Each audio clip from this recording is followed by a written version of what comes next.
Andun, Yeah, are you ready guys? let's go.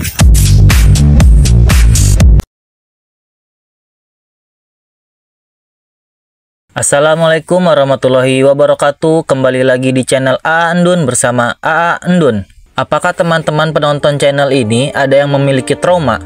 Andun pribadi setidaknya memiliki 2 traumatik yang pernah Andun rasakan. Pertama, saat usia Andun sekitar 2 tahun, Andun pernah diguyur menggunakan air dalam kondisi yang tidak siap oleh uak atau tante atau bibi mungkin ya. Di tempat kalian apapun itulah ya. Alasannya katanya supaya biasa nanti pas sudah besar. Tapi ternyata efeknya justru kebalikannya. Efek yang dirasakan ternyata sangat negatif bagi Andun. Saat Andun sudah semakin besar, ingatan alam bawah sadar Andun sepertinya masih merekam kejadian itu, yang membuat Andun sampai sekarang takut berenang dan kalau mandi tidak pernah mau menyiram langsung bagian kepala. Lalu trauma yang satu lagi yaitu saat Andun berusia 3 tahun, ketika Andun sedang ikut abi Andun sholat ke masjid, Andun pernah ditegur oleh seorang ustadz yang disusul tatapan dan umpatan sinis dari jamaahnya. Alasannya, karena saat itu Andun lompat-lompat. Walaupun kondisi lompat-lompatnya sebenarnya jauh di belakang barisan saf jamaah terakhir, namun Andun tetap mendapatkan perlakuan tersebut. Akhirnya, semenjak saat itu, Andun tidak pernah mau lagi datang ke masjid. Untungnya, abi Andun sering mengajak main ke masjid yang pengurusnya, imamnya, dan jamaahnya lebih bijak dalam menyikapi anak kecil, sehingga trauma Andun terhadap masjid perlahan sembuh. Jika teman-teman lihat dari kisah Andun tadi, ternyata banyak hal yang kita anggap sepele, namun ternyata berpengaruh besar kepada orang lain. Hal serupa pun ternyata banyak kita temukan dari para orang tua terhadap anak. Banyak hal-hal yang orang tua anggap baik atau biasa-biasa saja, namun ternyata memberikan efek negatif yang besar pada anak. Pada video kali ini, Andun akan coba membahas hal apa saja yang biasanya orang tua lakukan kepada anak yang ternyata justru mengakibatkan traumatik kepada anak. Semoga melalui video ini banyak orang tua yang lebih bijak dalam mendidik dan membesarkan anak-anaknya. Tapi sebelumnya, jangan lupa like, komen, subscribe dulu videonya supaya Andun makin semangat buat kontennya. Yuk kita bahas. Trauma adalah kondisi yang terjadi sebagai akibat dari peristiwa buruk yang menimpa diri seseorang. Saat mengalaminya, kita mungkin akan tersiksa dengan emosi, ingatan, dan kecemasan yang mengingatkan kepada peristiwa tersebut. Trauma sebenarnya kondisi yang umum terjadi dan bisa dialami oleh siapa saja. Kendati demikian, kondisi ini tetap memerlukan penanganan yang tepat atau perlu untuk dihindari dan diantisipasi agar tidak menimbulkan efek berkepanjangan yang dapat mengganggu kualitas hidup penderitanya. Agar dapat menghindari dan mengantisipasi trauma pada anak, setidaknya kita sebagai orang tua harus tahu beberapa tindakan atau kebiasaan orang tua yang tanpa disadari dapat menyebabkan trauma pada anak. Berikut Andun akan paparkan beberapa contoh dan pembahasan mengenai tindakan atau sikap orang tua terhadap anak yang tanpa disadari menyebabkan trauma pada anak. Yang pertama, kekerasan baik fisik maupun verbal. Berteriak, menghina, atau memukul anak meskipun dengan maksud mendisiplinkan dapat menyebabkan trauma jangka panjang pada anak. Contoh yang paling sering Andun dengar di lingkungan Andun misalkan, ada orang tua yang berkata, "Dasar anak setan, dasar anak nakal, bandel banget sih jadi anak, bodoh banget sih, masa gini aja nggak bisa." Abinya Andun juga katanya pernah juga melihat seorang anak dipukul, dijewer, bahkan dicubit oleh orang tuanya yang tidak jarang karena masalah sepele. Sebenarnya yang lebih parah dari semua ini adalah seringkali kekerasan fisik ataupun verbal ini dilakukan di depan umum yang membuat traumatik si anak itu menjadi semakin besar. Beberapa dampak serius yang timbul dari rasa trauma ini adalah salah satunya rasa rendah diri. Anak akan cenderung merasa takut salah saat melakukan sesuatu hal, karena alam bawah sadarnya merekam kalau salah akan dimarahi. Hal ini juga berpengaruh pada inisiatifnya dalam melakukan suatu hal. Dampak lainnya juga adalah kelak anak akan menjadi sulit dalam memecahkan suatu masalah di hidupnya, baik dalam hal pekerjaan, pelajaran, maupun hal-hal lainnya. Dalam beberapa kasus, anak-anak menjadi cenderung lebih introvert atau menarik diri dari lingkungannya. Dan dalam kasus yang lebih ekstrim, dampak yang ditimbulkan itu bisa membuat si anak sulit mematuhi peraturan dan dekat dengan dunia kriminalitas. 2. Mengabaikan emosi anak.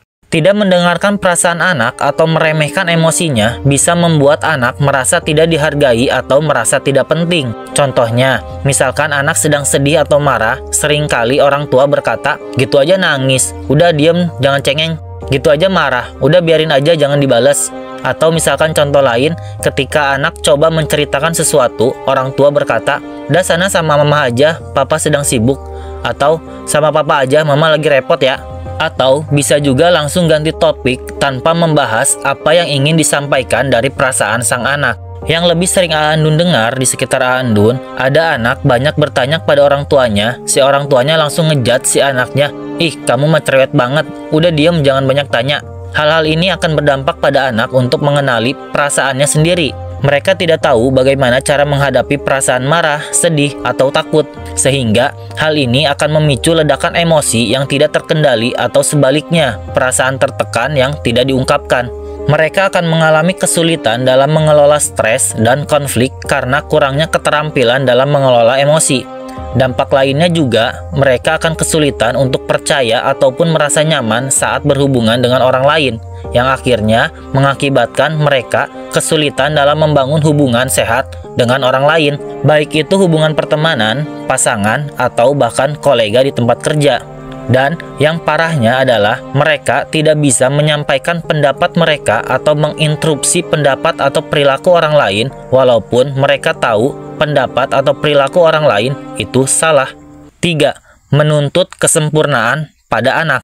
Terlalu menuntut agar anak selalu sempurna dalam setiap hal seperti akademik atau perilaku dapat membuat anak merasa tidak pernah cukup baik. Contoh yang sering Aandun jumpai, misalkan orang tua yang selalu menuntut anaknya mendapatkan nilai sempurna atau mengharapkan anaknya berprestasi tanpa memperhatikan kemampuan, minat, dan bakat anak dan keadaan yang anak-anak sedang hadapi.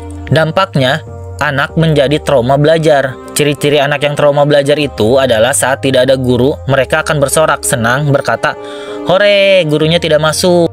Lalu, contoh lainnya, orang tua yang selalu mengharapkan anaknya selalu bersikap baik, patuh, dan tidak pernah berbuat salah. Di sini salahnya adalah mereka menjudge anak yang pendiam sama dengan baik, sedangkan anak yang aktif sama dengan nakal. Padahal pada faktanya adalah sebaliknya. Anak yang aktif itu menandakan anak yang terus berpikir dan mengembangkan kemampuan otaknya. Saat mereka disuruh menjadi anak yang pendiam, maka dampaknya seketika saat itu juga sebenarnya mereka sedang mematikan kreativitas si anak dan mematikan masa depan si anak. Lalu contoh lainnya adalah orang tua yang selalu mengkritik sekecil apapun kesalahan yang dibuat anak, sehingga anak merasa tidak pernah cukup baik meskipun sudah berusaha keras. Dampak lainnya dari orang tua yang selalu menuntut kesempurnaan kepada anak adalah anak akan mengembangkan ketakutan berlebihan terhadap kegagalan. Anak merasa bahwa kegagalan adalah hal yang tidak boleh terjadi, sehingga dia akan menjadi sangat cemas ketika menghadapi tantangan karena takut membuat kesalahan atau mengecewakan orang tuanya. Bahkan, hal ini membuat mereka saat dewasa enggan mencoba hal-hal baru atau enggan mengambil resiko. Bahkan, ketika mereka tahu hal itu penting untuk perkembangan mereka. Lalu, dalam beberapa kasus, dampak paling ekstrimnya adalah mereka akan memiliki sifat perfeksionis yang akan menyebabkan stres kronis, ketidakpuasan diri, dan kelelahan mental. Anak akan selalu merasa tidak pernah cukup baik meskipun sudah mencapai hal-hal besar. Hal inilah yang mengakibatkan sering terjadinya bunuh diri pada orang-orang yang jika dilihat secara pencapaian karirnya sudah sangat baik. Namun, mereka masih saja merasa hampa dan tertekan. Itulah beberapa tindakan yang biasa dilakukan orang tua yang tanpa sadar memberikan efek traumatik pada anak yang akhirnya memberikan efek negatif jangka panjang pada anak. Sebenarnya, masih banyak hal-hal yang sering dilakukan oleh orang tua yang tanpa sadar mengakibatkan traumatik pada anak. Namun, pada video kali ini, Aandun hanya akan membahas 3 hal saja. Dan dalam video kali ini, Aandun sebenarnya ingin menekankan sekali lagi, trauma masa kecil ini seringkali tidak langsung terlihat, tetapi dapat mempengaruhi anak dalam jangka panjang. termasuk dalam cara mereka berinteraksi dengan dunia dan membangun hubungan dengan orang lain. Tuntutan-tuntutan yang orang tua lakukan kepada anak, waktu, perhatian, dan kasih sayang yang orang tua berikan kepada anak, serta tindakan-tindakan dan ucapan-ucapan yang orang tua tunjukkan kepada anak seringkali berdampak pada perkembangan dan masa depan anak. Maka, bijak dan cerdaslah dalam menjadi orang tua.